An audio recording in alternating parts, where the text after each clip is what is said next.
So last full day in Australia. Yes. Running to the shops to get our international driver's licenses now. I'll probably do most of the driving. Probably. I'll be a backup just in case. Yeah. So tenants are in. Finally. Bills have been transferred. Yeah. Termites being dealt with. Everything's in boxes almost. Flights are booked. Yeah. Everything's ready to go. Yeah. Just need to properly pack our bags. Repack our bags.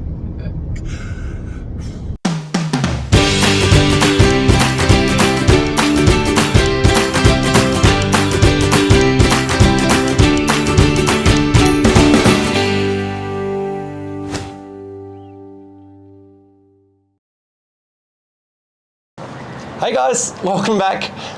I guess we left you last time. We were packing up the house and moving out. So we did run into an issue when Sophie was cleaning out the cupboards. In the laundry area. In the laundry area. We noticed that the door frame was a bit warped and I pushed in on it and we discovered that we had termites.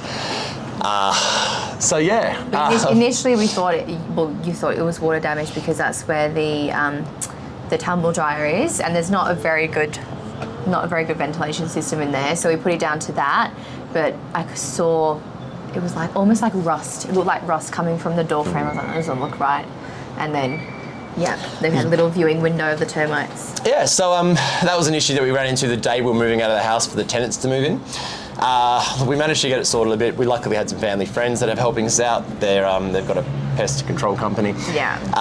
But yeah, we moved in with mum and dad for the day, and we just managed to basically say goodbye. That was for a couple of days we were with them for. Just say goodbye to all our friends and family. And then it finally became time to fly out.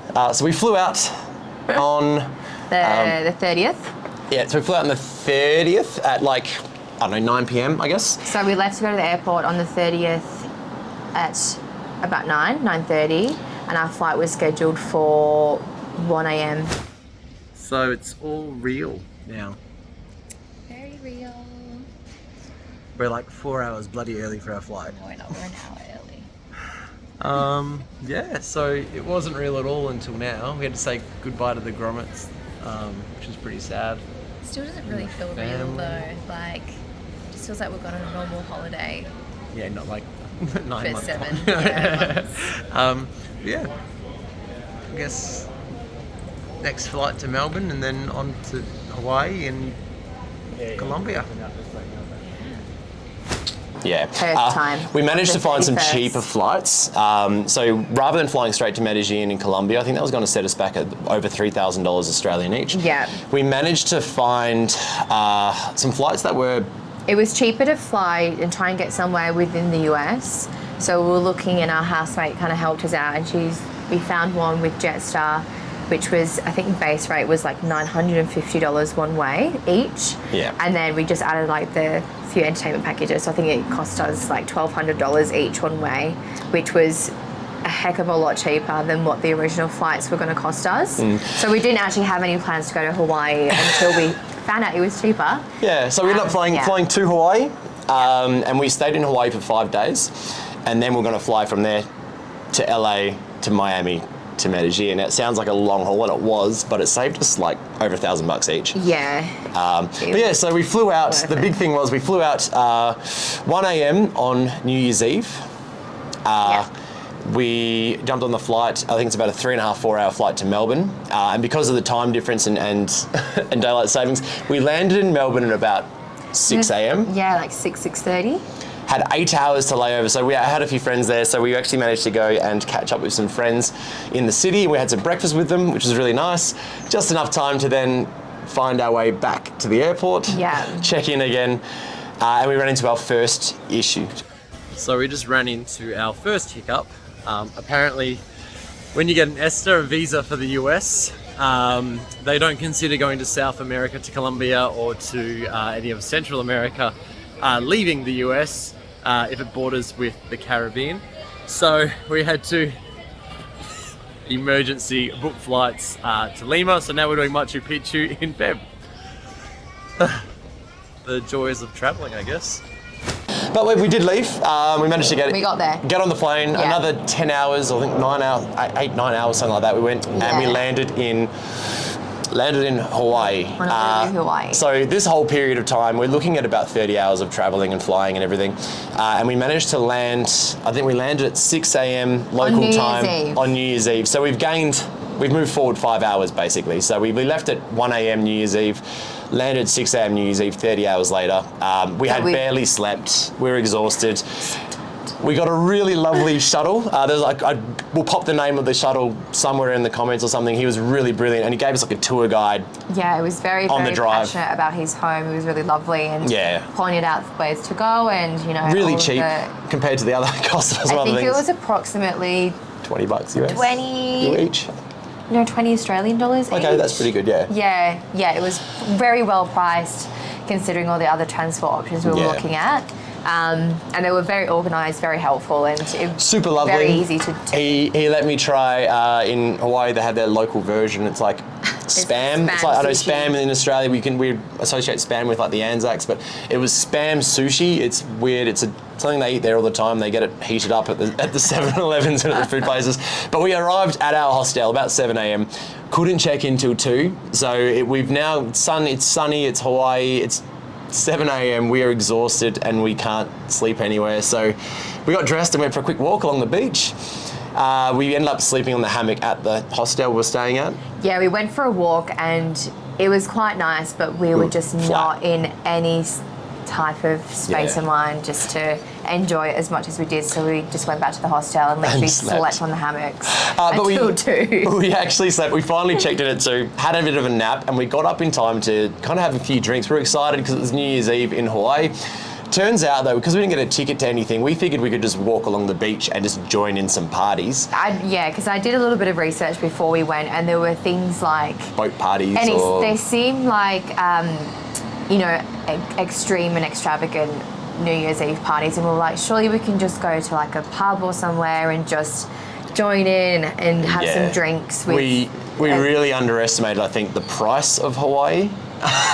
It was just super expensive. Like to even have a cocktail of some sort, we're looking at $20 Australian would be fair, but we're looking at $26, $30 Australian. But New Year's was lovely. We ended up going with a few people in the hostel. We went down the beach, watched the fireworks. Yeah, they were really nice. But we were shocked. Everything pretty much shut. Fireworks happened at midnight, and then everything just shut down. It was dead. Not what I thought it was going to be. So we went home, went to bed. The second, we ended up just having a look around the first few days. We made a few mistakes. So we were there over New Year's and the start of the year. It's not peak season for Hawaii. However, because it is obviously a holiday period, a lot of places are closed. A lot of places were closed. Also, it turned out that all the tours were pretty much booked out weeks in advance. So we wanted to really do a few things. Like we wanted to do the ATV Jurassic Park tour and up through a beautiful greenery. That was booked out at least a week ahead. We couldn't get anything. We could do the helicopter tour, but I think that looked at being like $300 US each or more. And it's only a 40-minute flight or something. Then we looked at doing a bunch of other things, and it ended up just going, we wanted to do different islands, but again, it was going to take us multiple days and a lot of money to get there. So we ended up pretty much just missing a lot of them. We did do a glass bottom boat tour, which was really nice. We went out in the boat, it was saw some turtles. We got to see there's a lot of cold water that comes up from under a spring under the ocean, and that's where the turtles go because it lowers their heart rate and they can they can sleep underwater for a lot longer.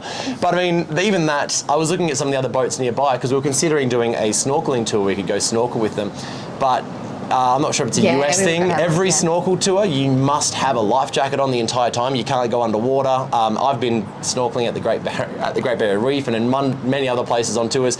They just chuck you the goggles and say, go dive down, do what you like. Whereas here, you had to stay above the water at all times, have your life jacket on, and basically just put your eyes in the water. So it wasn't really worth that. What else did we do? Oh, we managed to, we woke up really early one morning and we went and we got on the bus and we managed to go do Diamondback. It's a very, very famous hike that when you go to Hawaii in Waikiki, you can see it. It's a mountain just around the corner.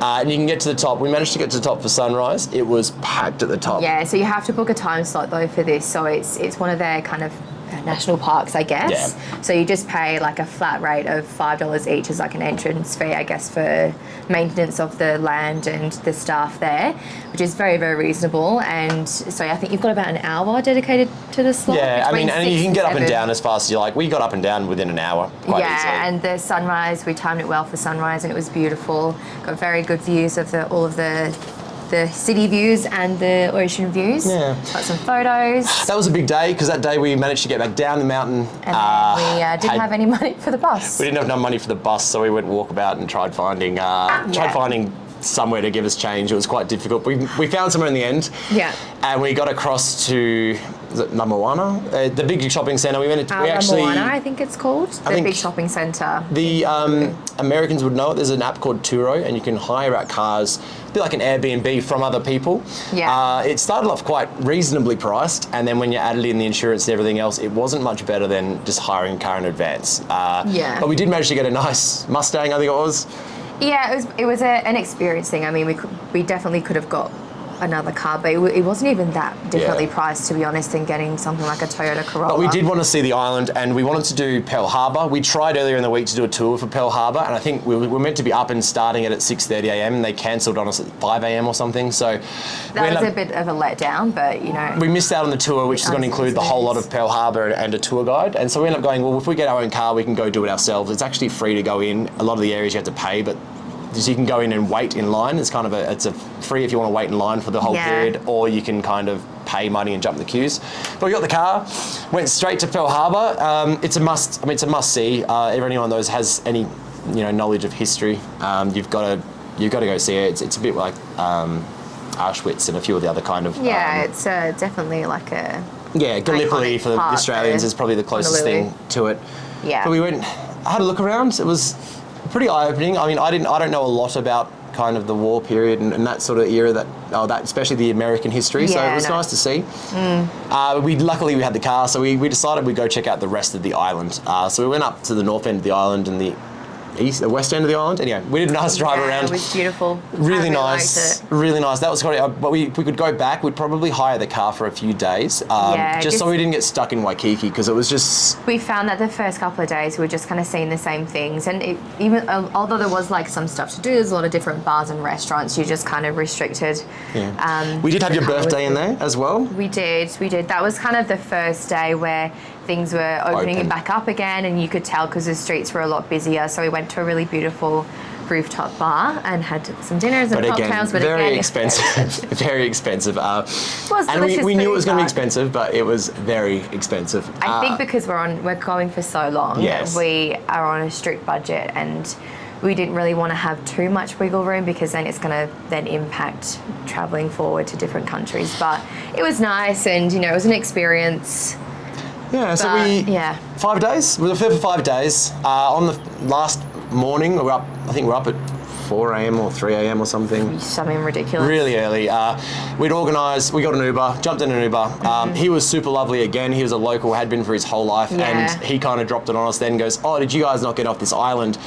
If you want picturesque and you want to kind of, what you would picture as Hawaii with the palm trees over the beach and everything, he goes, you've got to go to Kauai. I think that's cute in Japanese, isn't it? Kauai. It's another island. Otherwise, there's Big Island, another one which is very touristy. But yeah, he said Kauai is the one you probably want to go to. And he said also, you've got to do the helicopter tour. As expensive as it is, it's well worth it. But yeah, we got that as we were leaving. Yeah, but I mean, you learn along. We've never been to Hawaii. I only know one person that's been to Hawaii, but it was as part of a cruise. So it wasn't like they'd actually booked like a full holiday. It was all an inclusive package. Got on the plane, and then we started our next leg of the journey. It was another 10 hours to land in LA. Landed in LA, and then we had another 8 hours. Yeah, that was an 8-hour layover LA. But we weren't sure about getting our bags off, and then all the bags were getting sent through, so we didn't really want to leave the airport, and we didn't want to be a bit iffy. So we stayed at the airport for 8 hours, got on another plane, flew to Miami. We were there for 2.5, 3 hours. That went really quick. That was fine. We basically got off the plane, had breakfast, and then went and started to board for the flight.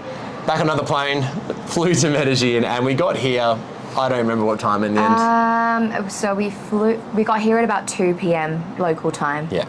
And it took us about an hour to get through customs. Or longer, even. It was quite because we were so tired, it was a bit of a painful process. People were pushing. They don't line up well over here. They don't. They just jump the queue and they walk in the front if they can. It was people coming from international flights that were very disrespectful. Put it that way. We went through customs, got through customs. Super easy as well. Had a cab driver organised, and so he took us. It was reasonably cheap again. I think with 30 US or less. It's a half an hour drive or just over to get back into the city from where the airport is. There are 2 airports. We're looking at one now in the middle of the city. That's the domestic, but the international's just out of town. Yeah.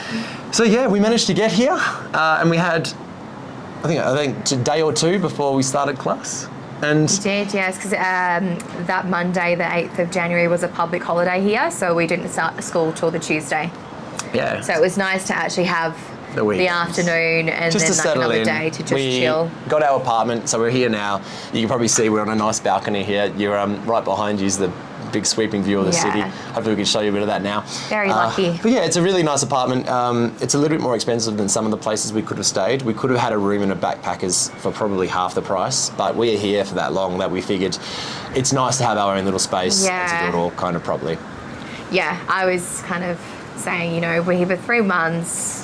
We may as well have like a home whilst we're here for that. And we've got another 3-4 months of travelling after that. Yeah, so this is, and that's going to be mainly backpackers and like really cheap accommodation. So we may as well, whilst we can afford it here, do it here because it's going to be way too expensive to do it in like North America and Europe. So that kind of brings you almost up to date. We have done a couple of weeks of classes, so we'll fill you in on that next time. I was going to say in the middle, should we have paused it so we could do an audio test?